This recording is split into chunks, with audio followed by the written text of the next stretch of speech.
உலகெங்கும் உள்ள தமிழ் மக்களுக்கு ஜோதிட சேவையில் சேலம் ஜோதிட ஆராய்ச்சி சங்கம்.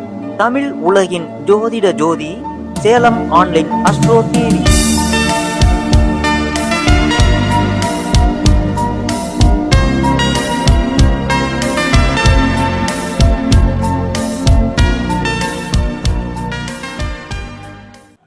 நம்ம ஐயா பார்த்தீங்கன்னா ஓய்வு பெற்ற அரசாங்க அதிகாரி தாசில்தார். இவருடைய பேர் வடிவேலன். இவருடைய சொந்த ஊர் பார்த்தீங்கன்னாக்கா நாமக்கல் மாவட்டம் மோகனூர். இவர் கிளாஸ் ஆசிரியர். இவர் தனியாக வகுப்பு நடத்துறாரு. மற்ற நாளில் ஜாதகம் பார்க்குறாரு. அதே போல் இவரும் அனைத்து கருத்தாக்களையும் கலந்துக்குவார். இவர் பார்த்தீங்கன்னாக்கா சொல்லிகிட்டே இருக்கலாம். சேலத்தில் கலந்துக்குவார், திருச்சியில் கலந்துக்குவார், உறையூரில் கலந்துக்கிட்டாரு. இவருடைய உரையெல்லாம் பார்த்தீங்கன்னா ரொம்ப சிறப்பாக இருக்கும். அதனால நம்ம ஐயா இந்த கருத்தை அதாவது சேலம் ஜோதிட ஆராய்ச்சி சங்கத்துல பேசுறதுக்கு இவரை முன்னுரிமை கொடுத்து அழைச்சிருக்காங்க. அதன் சார்பாக ஐயாவுக்கு நன்றியை மனதில் வைத்துக் கொண்டு இப்பொழுது அவருடைய உரையை உரையாற்றும்படி மிக மரியாதையுடன் தாழ்மையுடன் கேட்டுக்கொள்கிறோம். நன்றி.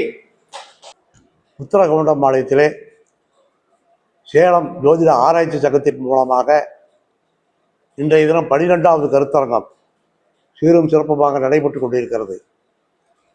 இந்த ஜோதிட கருத்தரங்கத்தை சிறப்பாக நடத்தி கொண்டிருக்கின்ற சங்கத்தினுடைய தலைவர் சந்திரகுமார் ஐயா அவர்களுக்கும் அவர் உள்ளிட்ட நிர்வாகிகள் அனைவருக்கும் என்னுடைய முதற்கண் வணக்கத்தையும் நன்றியும் தெரிவித்துக் கொள்கிறேன். மேலும் காலையிலிருந்து இதுவரையிலும் பல்வேறு ஜோதிட கருத்துக்களெல்லாம் நமக்கு வழங்கி நம்மை ஜோதிட கருத்துக்களுக்கு ஆட்பட்டு நடத்தி கொண்டிருந்த ஜோதிட அறிஞர்களுக்கும் பெருமக்களுக்கும் எனது முதற்கண் வணக்கத்தையும் தெரிவித்துக் கொண்டு என்னுடைய மாதா பிதா குரு தெய்வத்தை வணங்கி இன்றைய தினம் ஒரு ஜோதிட பதிவிற்கு செல்லலாம் என்று இருக்கிறேன். ஜோதிடம் அப்படிங்கிறது எல்லை இல்லாத ஒரு கல்வி. அது எப்பவுமே அப்படிதான் இருக்கு. அதுல ஒரு வரையறையே கிடையாது. ஜோதிடத்தில் கரை கண்டவங்க யாருமே இல்லை. ஏதாவது ஒரு புது புது விஷயம், புது புது அனுபவம் நம்ம ஆராய்ச்சி பண்ண நமக்கு கிடைக்குது. அந்த வகையில் நான் ஒவ்வொரு கூட்டத்திலையும் ஒவ்வொரு ஆராய்ச்சி பண்ணி ஒவ்வொரு புது புது கருத்துக்களை தான் சொல்றதுக்கு நான் உட்பட்டிருக்கிறேன். அந்த வகையில் இன்றைக்கு எனக்கு ஆராய்ச்சி மூலமாக கருத்து தெரிவித்தது என்னவென்றால், கரணம் தப்பினால் மரணம். இந்த விதி ஏன் வருது, ஏன் கரணத்துக்கு மட்டும் சொன்னாங்க அப்படிங்கிறத நம்ம பார்ப்போம். இப்போ பஞ்சாங்கம் அப்படிங்கிறது பஞ்ச அங்கத்தை கொண்டது. வாரம், திதி, நட்சத்திரம், யோகம், கரணம். இந்த கரணம் அப்படிங்கிறது 5வது அங்கத்தை கொண்டது. இந்த பஞ்ச அங்கங்களும் இந்த பஞ்சாதிபதி என்று சொல்கின்ற குஜாதி ஐவர்கள் என்று சொல்கின்ற செவ்வாய், புதன், குரு, சுக்கிரன், சனி, இந்த 4 கிரகங்களுடைய அதிபதிகளாகத்தான் அந்த பஞ்சாங்கம் வருகிறது.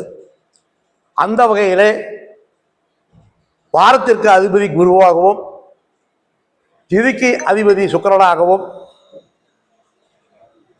நட்சத்திரத்துக்கு அதிபதி செவ்வாயாகவும், யோகத்துக்கு அதிபதி புதனாகவும், கரணத்துக்கு அதிபதி சனியாகவும் வருகிறார். இப்போ காலையிலிருந்து நம்ம இங்க பார்க்கோம்னா சனி பகவானை பற்றி தான் பேசிக்கிட்டே இருக்கிறோம். ஏன்னா இன்னைக்கு சனிக்கிழமை. இந்த சனி பகவானை பார்த்தோம்னா அவர் தான் நியாயத்து கட்டப்பட்டவர். எது ஒன்றுக்கும் நியாயம் தவறக்கூடாது. அந்த மாதிரி ஒரு வாழ்க்கையை நாம வாழ்ந்தோம் அப்படின்னோம்னா சனி பகவானை எந்த விதமான துன்பத்துக்கு இடமில்லை. அந்த வகையில கரணத்துக்கு அதிபதியாக சனியை கொடுத்திருக்கிறார். ஒரு ஜாதகத்துல சனி பகவான் அப்படிங்கிறவரு லக்னத்துக்கோ சந்திர லக்னத்துக்கோ கெடாமல் இருக்கணும். அதாவது 6, 8, 12 பகை அஸ்தங்கள் நீச்சம் பெறாமல் இருந்தா அப்படின்னம்னா உங்களுக்கு கரணம் சப்போர்ட் பண்ணுறதுன்னு அர்த்தம். அதே போல சனி எங்க நிற்கிறாருன்னு பார்த்தீங்கன்னா அந்த ஸ்தானத்துக்கு உங்க கரணத்தினுடைய நாதன் செவ்வாயோ சனியோ எந்த கரணத்தில் போதீங்களோ அதனுடைய நாதன். அந்த சனிக்கு 6, 8 போகக்கூடாது. சனிக்கு 6, 8 போகக்கூடாது. அந்த கரணநாதன் அஸ்தங்கம் பகை நீச்சம் அடையக்கூடாது. அந்த வகையில உங்களுடைய ஜாதகம் அமைஞ்சது அப்படின்னா கரணம் சப்போர்ட் பண்ணும். கரணம் தப்பினால் மரணம்னு சொல்லி வச்சுக்கிறாங்க.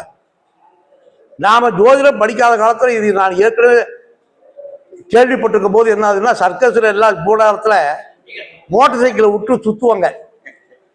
அந்த மோட்டார் சைக்கிள் 2 பேருக்கு சுத்தும் போது ஒருத்தர் டேஸ் அடிச்சுன்னா அது இறப்பலை கொண்டு போய் விடும்.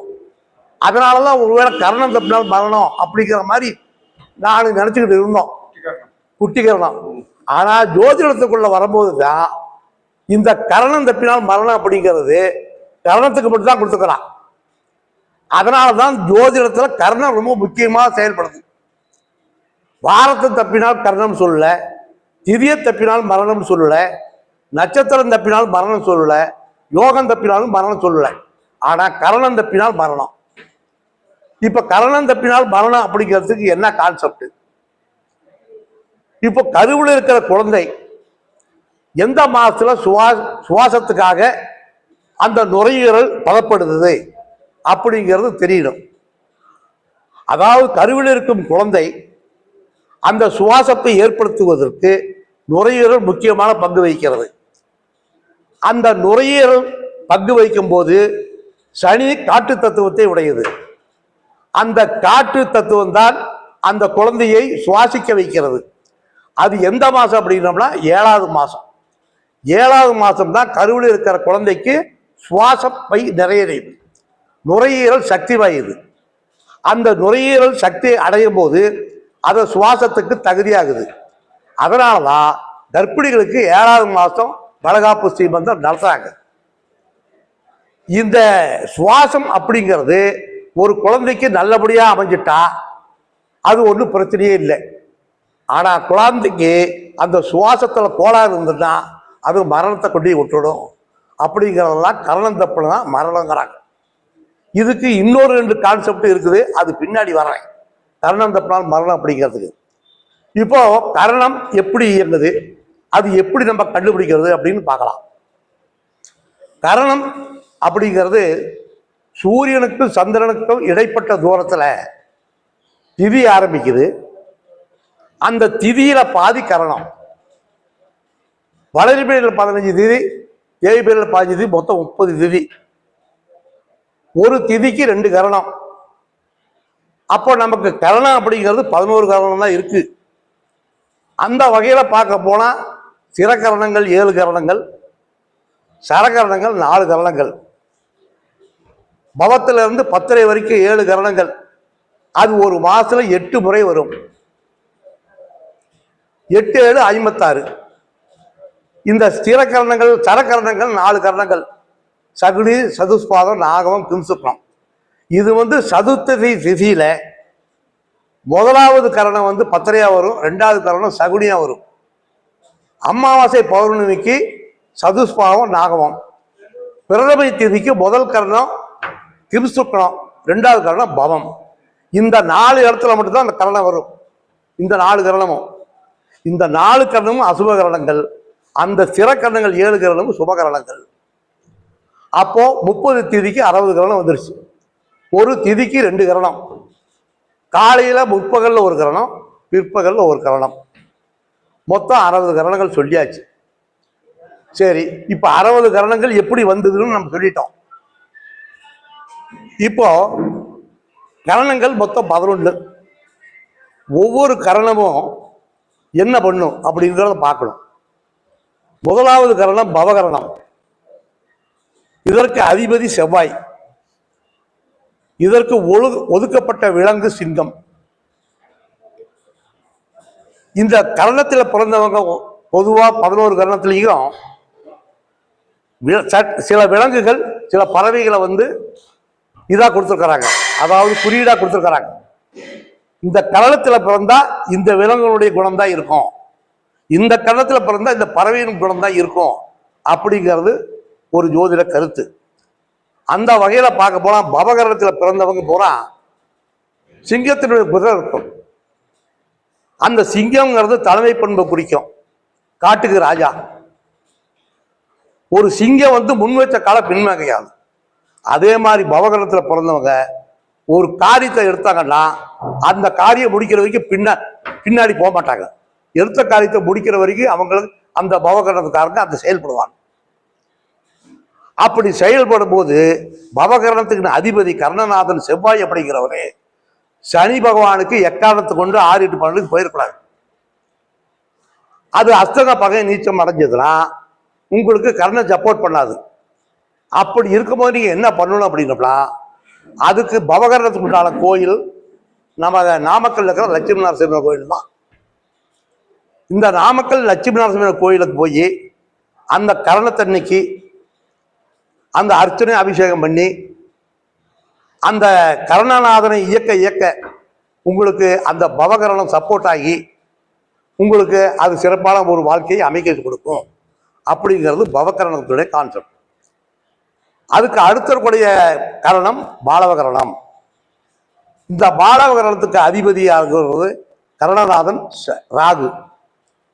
இதுக்கு விலங்கா கொடுத்திருக்கிறது புலி. இந்த புலி என்ன பண்ணும் அப்படின்னோம்னா பதிக பாயும். இந்த பாலவகரணத்தில் பிறந்தவங்க ஒரு காரியத்துக்கு போனாங்கன்னா அது எப்படி இருக்குது என்னங்கிறது நின்று நிதானம் பண்ணி அந்த காரியத்துக்கு போனால் சக்சஸ் ஆகுமா, அந்த காரியம் போனால் நல்லா இருக்குமா, அந்த காரியத்தை போனால் நமக்கு சக்சஸ் வந்துமான்னு அதை தெரிஞ்சு பதிஞ்சு அந்த வேலையை செய்வாங்க. இந்த பாலவகரணத்தில் பிறந்தவங்க பூரா ராகு அதிபதினு மறந்தனால ராகு அசைவ உணவுக்கு காரணம்.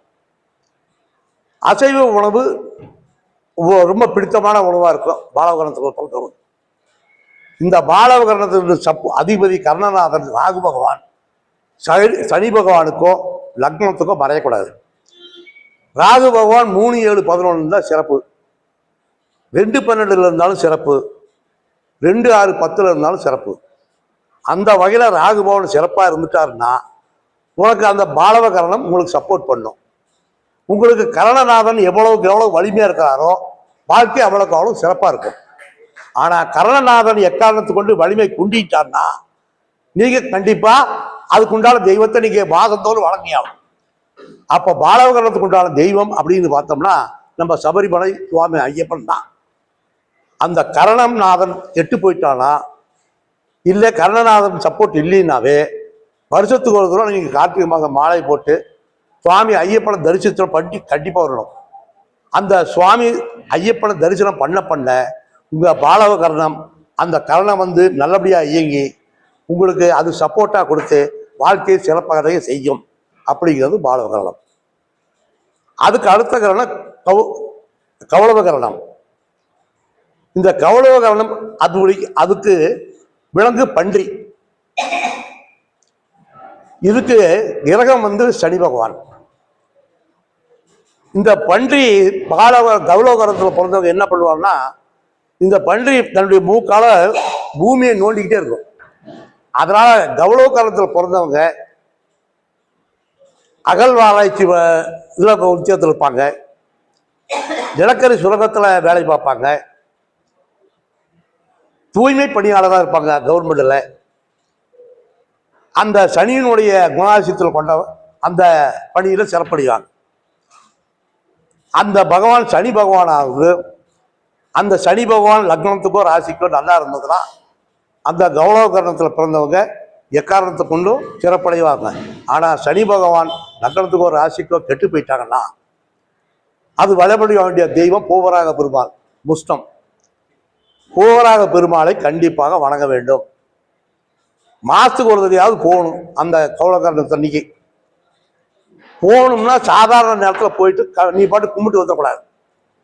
அந்த எந்த ஒரு கரணத்துக்கு உண்டான அதிபதியை நீ வணங்க போனாலும் முதல்ல 5 மணி நேரத்தில் போய் வணங்கிடணும். அப்போதான் அதனுடைய ஒரு நமக்கு ஒரு அருள் கிடைக்கும். எப்படி ஆஸ்பத்திரிக்கு போனால் டாக்டர் குறிப்பிட்ட நேரத்துக்கு போனால் தான் ஊசி போடுவார். நீ மற்ற நேரத்துக்கெல்லாம் போனீங்கன்னா நர்ஸு தான் போடுவாங்க. நர்ஸு ஊசி போடுறதுக்கு டாக்டர் ஊசி போடுறதுக்கு வித்தியாசம் இருக்குது. அதனால் எப்போ போய் வழங்கணும் அப்படின்னா கரணை ஆரம்பித்து 5 மணி நேரத்துக்குள்ளே போகணும். கண்டிப்பாக 5 மணி நேரத்தில் போய் வணங்கிடணும். அப்படி வணங்கிட்டோம்னா அதனுடைய நமக்கு அதனுடைய அருள் கிடைச்சி அந்த கரணம் நல்லபடியாக இயங்கிறதுக்கு வாய்ப்பு இருக்கு. அதுக்கு பிறகு பார்த்தா தைதுளை கரணம். இந்த தைதுளை கரணத்தில் பிறந்தவங்க இதுக்கு அதிபதியாக இருக்கிறது வந்து கழுதை. இதுக்கு வந்து என்னன்னா சுக்கிரன் தான் அதிபதி, கரணநாதன் சுக்கிரன்.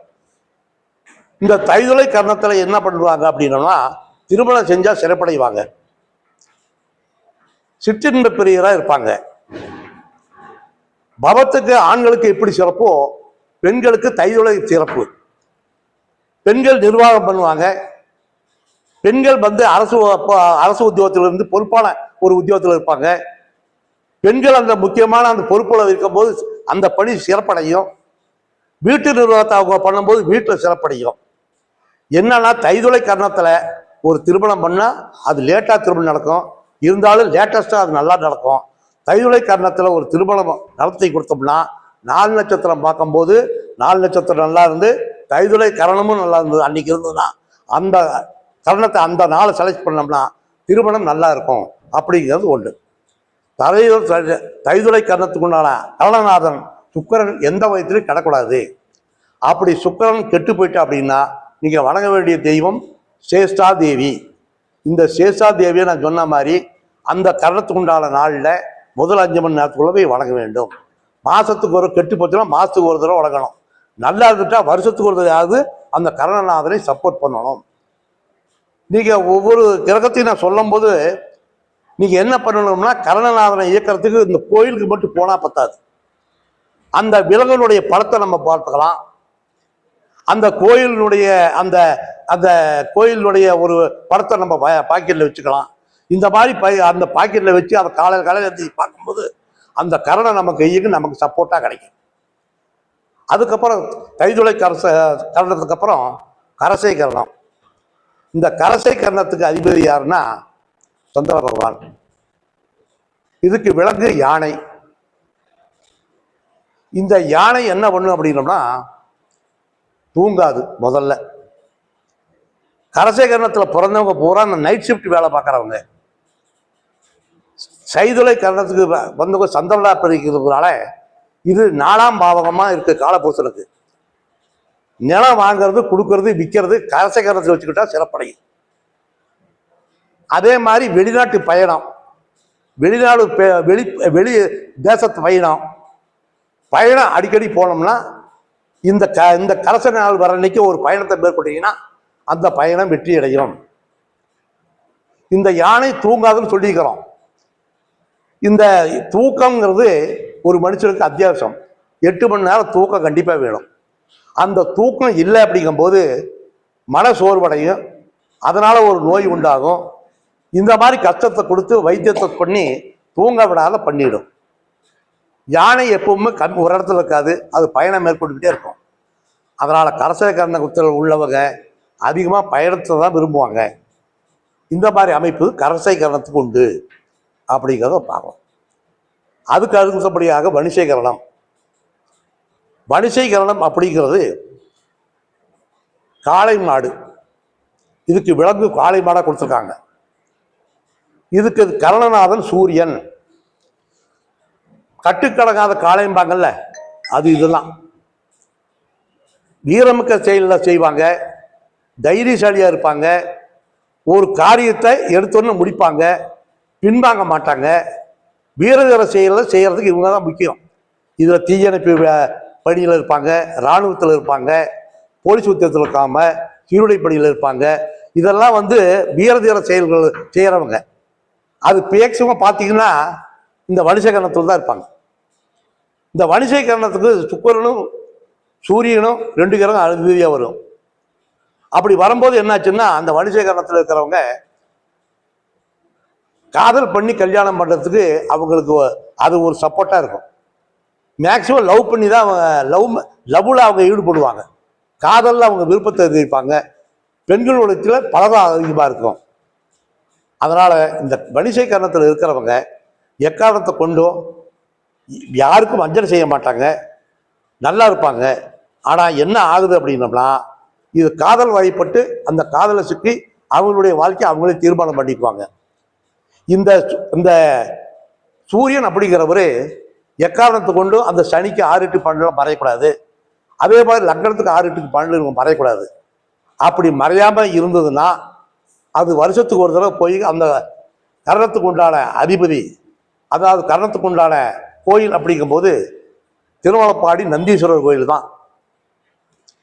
இந்த வணிச கரணத்தில் பிறந்தவங்க திருமணம் ஆகிறதுக்கு லேட் ஆச்சு அப்படின்னோம்னா பிரதோஷ வேலையில போய் பிரதோஷத்தில் கலந்துக்கிறது நல்லது. நந்தீஸ்வரர் பகவானுக்கு அபிஷேகம் பண்ணும் போது அதில் கலந்துக்கிறது, அந்த அந்த அபிஷேகத்துக்கு உண்டான பொருள் வாங்கி கொடுப்பது, அதை பிரதட்சண பிரார்த்தனை பண்ணிட்டு நந்தீஸ்வரர் காதில் உங்களோட கோரிக்கையை வச்சா அப்படின்னோம்னா அது சீக்கிரம் அந்த கோரிக்கை நிறைவேறதுக்கு உண்டான ஒரு வாய்ப்பு இருக்கு அப்படிங்கிறது வணிசை கரணம். அதுக்கப்புறம் பார்த்தீங்கன்னா பத்தரை கரணம். இந்த பத்தரை கரணம் அப்படிங்கும் போது அது சுபகரணத்திலையும் வரும், அசுபகரணத்திலையும் வரும். இந்த பத்தரை கரணம் அப்படிங்கும் போது இதுக்கு அதிபதி கேது, இதுக்கு சேவல் கொடுத்துருக்கலாம் பறவையில. இந்த பத்தரை கரணத்தில் பிறந்தவங்க என்னைக்கா இருந்தாலும் ஒரு நாள் சன்னியாசி வாழ்க்கை வாழ்ந்தாகணும். குடும்பத்தை விட்டோ குழந்தைகளை விட்டோ பிரிஞ்சு ஒரு நாளையாவது வாழ்ந்தாகணும். ஆனால் பத்தரை கரணத்தில் பிறந்தா அவங்களுக்கு மனைவி மக்கள் இருப்பாங்க, ஆனால் சன்னியாசியாக இருப்பாங்க. வெகு பேர் பார்த்தீங்கன்னா அந்த பத்திர கரணத்தில் இருப்பாங்க. அதே போல் பத்திர கரணத்தில் ஒருத்தர் பிறந்தாங்கன்னா அங்கே குடும்பத்தில் ஒருத்தர் பாடம் போடுறவரோ, ஒருத்தர் சாமி சொல்கிறவங்களோ, ஒருத்தர் சித்த வைத்தியம் பார்க்குறவங்களோ, ஒருத்தர் அருள்வாக்கு சொல்கிறவங்களோ இருப்பாங்க பத்திர கரணத்தில் பிறந்தவங்க. அந்த வகையில் பத்திர கரணத்துக்கு கேது எக்காரணத்தை கொண்டு கிடக்கூடாது. கேது பகவான் எக்காரணத்தை கொண்டு கிடாமல் இருந்தது அப்படின்னம்னா நீங்கள் வருஷத்துக்கு ஒரு தடவை பிள்ளையார்பட்டி விநாயகர் தான் அதுக்கு கோவில். பிள்ளையார்பட்டி விநாயகரை வணங்க உங்களுக்கு பத்திரை கரணம் சப்போர்ட் பண்ணும் அப்படிங்கிறது அறிவு. அதுக்கு பிரகாரம் அடுத்து போனால் சகுனி கரணம் அப்படிங்கிறது நம்ம ஏற்கனவே சகுனி அப்படின்னம்னாவே மகாபாரதத்தில் சகுனினால தான் மண்ணாசைக்கு ஒரு போராட்டம், ஒரு பெரிய பிரச்சனையே நடந்துச்சு. துரியோதனகிட்ட எல்லாத்தையும் இழந்துட்டாங்க பஞ்சபாண்டவர்கள். இந்த பஞ்சபாண்டவர்கள் எல்லாத்தையும் இழந்துட்டு என்ன பண்ணாரு, கிருஷ்ண மூலமா தூதர் விட்டாங்க. துரியோதனகிட்ட போய் ஒரு நாட்டை கேளு, இல்லை ஒரு ஊரையை கேளு, இல்லை ஒரு கிராமத்தை கொடு, இல்லைன்னா ஒரு வீட்டையாவது கொடுன்னு கேட்டு பார்த்து தூது அனுப்புனாங்க. அதுக்கு என்ன பண்ணாருன்னா அது எதுவுமே பஞ்சபாண்டவர்களாக கொடுக்க மாட்டேன் அப்படின்னு சொல்லிட்டாப்புல துரியோதனை. இதுக்கு என்ன பண்ணணும் அப்படின்னோம்னா அவர் என்ன சொன்னார் அப்படின்னா, இந்த சகுனி என்ன பண்ணாரு, அவன் தாய்மாமன் துரியோதனுக்கு. அந்த தாய்மாமன் சகுனி என்ன பண்ணாரு, சூதாட்டத்தில் ஜெயிச்சா வேணும்னா கொடுத்துடலாம் அப்படின்னு பஞ்சபாண்டவர்கள் சூதாட்டத்துக்கு இழுத்தாங்க. இந்த வகையில் என்னாச்சுன்னா துரியோதனுக்கும் சூதாட தெரியாது, பஞ்சபாண்டவருக்கும் சூதாட தெரியாது. இந்த துரியோதனன் என்ன பண்ணா அப்படின்னா, துரியோதனன் துச்சாதனம் எங்க தாய்மாமன் சூதாட்டத்தில் உட்காருவாரு அப்படின்ட்டான். சகுனிக்கு சூதாட்டத்தில் எல்லா வேலையும் தெரியும், சூச்சம் எல்லாம் தெரியும். இந்த பஞ்சபாண்டவருக்கு அது சூதாட்டம் தெரியாது. இவருக்கு என்ன சொல்லியிருக்கணும் அப்படின்னோம்னா, இவனுக்கு தாய்மாமன முறையா வர்றது கிருஷ்ணன். இவங்க அப்பா வசுதேவனுடைய தங்கை தான் அந்த காந்தாரி ஒருவேளை அத்தை பசங்க தான் இந்த கிருஷ்ணனுக்கு பஞ்சபாண்டவர்கள். இவங்க என்ன சொல்லிக்கணும், எனக்கு பதிலாக என் மாமன் கிருஷ்ணன் விளையாடுவான்னு சொல்லியிருந்தான்னா பாரத போரே வந்திருக்காது. இந்த ஏன் இவன் சொல்லாம மாட்டிக்கிட்டான்னா அவன் சூதாட்டத்துல வில்லை, இவன் சூதாட்டத்துல ஒண்ணு தெரியாது. இதுல எல்லாத்தையும் இழந்து நாட்டை இழந்து ஓடுறது பரதேசம் தான் மிச்சம். அதுக்கப்புறம் போர் கிருஷ்ணனுடைய ஆதிக்கத்துல கிருஷ்ணனுடைய சூழ்ச்சியினால மகாபாரத போர்ல அந்த கௌரவர்கள் 100 பேர் அழிஞ்சு அதுக்கப்புறம் இவங்க ஜெயிச்சு வந்தாங்கிறது கதை. அப்போ சகுனி எப்பேற்பட்ட வேலை செஞ்சிருப்பான் அப்படிங்கிறது இங்க பார்க்கணும். சகுனி காரணத்துல ஒருத்தர் பிறந்தா அப்படின்னோம்னா வம்பு சண்டைகளுக்கு விட்டுருவாங்க. ஏதோ ஒரு பிரச்சனையில மாட்டி ஒரு பேச்சு ஒன்று சொன்னோம்னா அதை 100ஆ திருச்சி விட்டுருவாங்க, நம்மள வம்பு கழிச்சு விட்டுருவாங்க. அதே மாதிரி சகுனி காரகத்துல என்ன பண்ணீங்கன்னா ஒரு தொழில் புதுசாக தொடங்கக்கூடாது. சகுனி காரகத்துல ஒரு தொழில் தொடங்கினீங்கன்னா அது என்னைக்கா இருந்தாலும் மூடி விடாம. அதே மாதிரி சகுனி காரத்தை ஒரு பார்ட்னர் போட்டுக்கிட்டு நீ ஒரு தொழிலை ஆரம்பிக்கலான்னு போனீங்கன்னு வையே, அந்த தொழிலை 1 மாசத்துல பூட்டிட்டு வந்துடுவேன். ஆனா சகுனி காரணத்துல பொறுத்த வரைக்கும் என்னன்னா கோர்ட்டு கச்சேரி வம்பு வழக்குன்னு இருக்குது வையே, சகோதர காரணத்தை அன்னைக்கு போனீங்கன்னா ஜெயிக்கும். அதே மாதிரி கோர்ட்டு கச்சேரி வம்பு வழக்கில் ஜெயிக்கணும்னா சகுனி காலத்தில் பிறந்தவங்களுக்கு கூட்டிட்டு போனீங்கன்னா அந்த காரியம் ஜெயிச்சிடும். சகுனிக்கு திருநள்ளார் சனீஸ்வரன் சனி பகவான். இந்த திருநள்ளார் சனி பகவானுக்கு அந்த சனி நல்லா இருந்ததுன்னா நல்ல மாதத்துக்கு ஒரு தடையாவது போயிட்டு வரணும். சனி கெட்டு போச்சுன்னா மாதம் ஒரு தடையாவது போயிடும். திருநள்ளாறில் போய் சனி பகவானை வேண்டிக்கிட்டு வரணும். செய்ய அந்த அந்த கரணம் நமக்கு சப்போர்ட் பண்ணோம். அடுத்தபடியாக சதுஷ்பாத கரணம். இந்த சதுஷ்பாதம் அப்படின்னா அது விலங்கு வந்து நாய். சதுஷ்பாதம் அது விலங்கு நாய். இதுக்கு அதிபதி யாருன்னு கரணநாதன் பார்த்தா குரு. இந்த நாய் எப்பவும் நன்றி உள்ள நாய் பிராணி. இந்த நாய் வந்து என்ன பண்ணும் அப்படின்னோம்னா ஒருத்தர் நல்லபடியா நினைச்சிருச்சு அப்படின்னா காலம் உள்ள அது மறக்காது. அவங்க இறந்துட்டா இறந்து பக்கத்திலே படுத்துக்கும். அவ்வளவு விசுவாசம் இந்த நன்றி. அதனால சதுஷ்பாத கரணத்துல ஒருத்தர் பிறந்துட்டாங்க அப்படின்னா எவ்வளவு ஒரு நன்றியை ஒருத்தர் செஞ்சாலும் கண்டிப்பா மறக்க மாட்டாங்க. அந்த நன்றியை மறக்காம அவங்களுக்கு என்ன தேவையோ அதை செய்வாங்க. சதுஷ்பாத கரணம் வந்து அவ்வளவு சிறப்பான கரணம். நோய்க்கு படுத்த படிக்கா இருந்து மருந்து சாப்பிட்டுட்டு இருப்பாங்க. இதுல வந்து என்ன ஆகுது அப்படின்னா சதுஷ்பாத கரணத்துக்கு இதுல நாயின்னு சொல்லிட்டோம். குற்றால பைரவர். இந்த குற்றால பைரவரை நம்ம வேண்ட என்ன ஆகும்னா இந்த சதுஷ்பாத கரணம் நமக்கு வந்துடும். இந்த சதுஷ்பாத கரணத்துல அன்னைக்கு ஒரு மருந்து சாப்பிட்றதோ ஒரு வேலை விஷயமா போறதோ மருத்துவமனைக்கு போறதோ அந்த இடத்துல அந்த காரியம் ஜெயிக்கும். சதுஷ்பாத கரணத்துல போலாம்.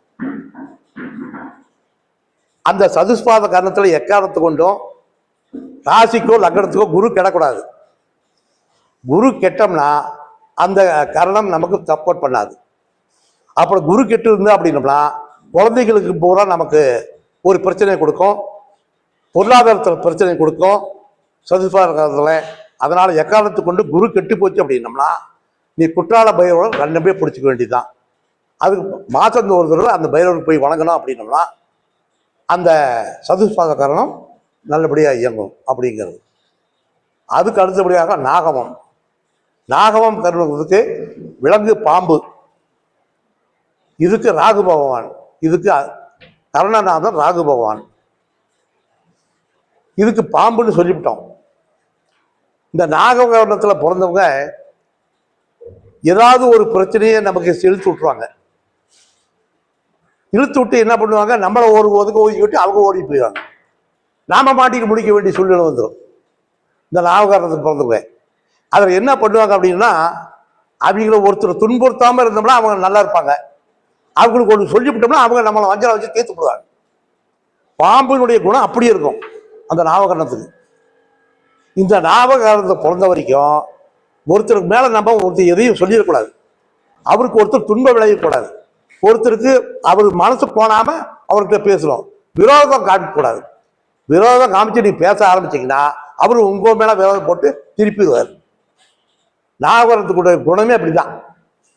அந்த பாம்பு குணம், அந்த விலங்கு குணம், அந்த பறவை குணம் அப்படியே அந்தந்த கரணத்துக்கு உண்டானவர்களுக்கு கிடைக்கும். நாகர்கோயில் நாகராஜா கோயில். இந்த கோவிலுக்கு ராகுபவன் கெட்டு போச்சுன்னா மாசம் ஒரு தடவை போய் ஆகணும். நல்லா இருந்ததுன்னா வருஷம் ஒரு தடவை கோயிலுக்கு போய் ஆகணும். அப்போதான் நம்ம கர்ணம் சப்போர்ட் பண்ணணும். அடுத்தபடியாக கிம்சுக்கண கர்ணம். இந்த கிம்சுக்கண கர்ணத்துல தான் வசதி படைச்சவங்க இருக்கிறாங்க. கிம்சுக்கணம் மண்புழு. இதுக்கு விளங்கா வந்திருக்கிறது மண்புழு. இதுக்கு அதிபதி கரணநாதன் புதன்.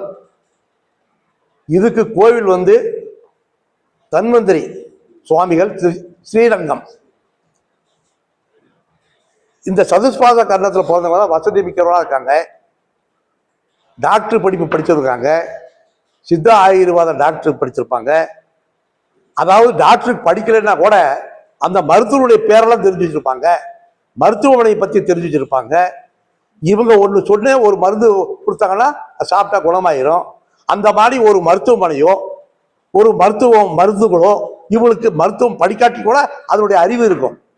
டாக்டராக இருப்பாங்க, அறுவை சிகிச்சை நிறுவனராக இருப்பாங்க, உளவியல் அறிவியல் சிறந்தவளாக இருப்பாங்க, வசதி மிக்கவளாக இருப்பாங்க.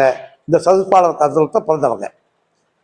ஆனால் இந்த சதுர்பாலர் பிறந்தவங்க எக்காரணத்தை கொண்டும் அந்த அதிபதி கிளறக்கூடாது. புதன் எக்காரணத்தை கொண்டும் அந்த கெட்டாச்சுன்னா இவங்களுக்கு புதனால அறிவு, வாக்கு, பழிதம் எதுவும் இருக்காது, அறிவாற்றல் எதுவும் இருக்காது. நல்லபடியாக இருந்தது புதன் அப்படின்னம்னா இவங்க திறமைசாலியாக இருப்பாங்க, புத்திசாலியாக இருப்பாங்க, எதையும் ஒரு புத்தி கூர்மையாக நினைச்சு ஒரு காரியத்தை செய்வாங்க. அப்படிங்கிறது கிம் சுக்கர காரணம்.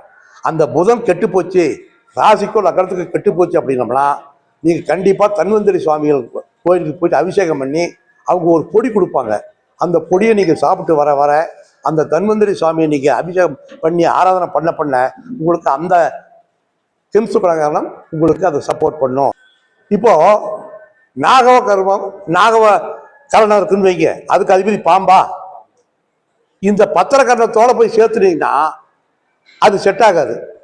ராகு பாம்பு கிட்ட போச்சுன்னா சேவல் கிட்ட, அது சேவல் செத்து போயிடும், இல்லைன்னா அந்த பாம்பு சேவலை முழுகிடும்.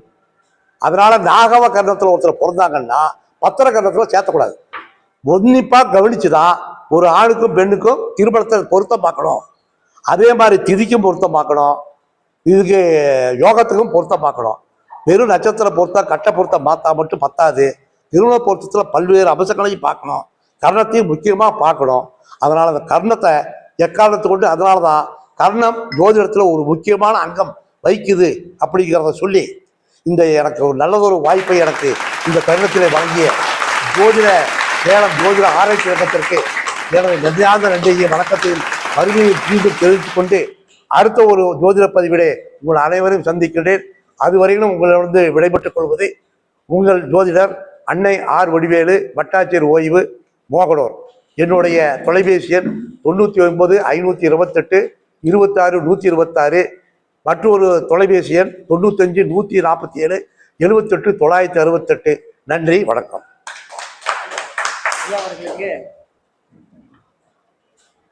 சாதாரணமாக ஒரு பழமொழியாக நாம் சொல்லிக் கொண்டிருந்த மரணம் தப்பினால் மரணம் அப்படிங்கிற அந்த ஒரு வார்த்தையை எடுத்துக்கொண்டு அதில் இருக்கக்கூடிய பல்வேறு தத்துவ விளக்கங்களை இங்கு விளக்கமாக கூறிய நமது வடிவடையா அவர்களுக்கு நமது சேலம் ஜோதிட ஆராய்ச்சி சங்கம் சார்பாக நன்றி தெரிவித்துக் கொண்டு இந்த ஒரு மதிப்பீடு செய்யப்படும் வகையிலாக இந்த பொன்னாடியை அவர்களுக்கு அனுமதிக்கிறேன்.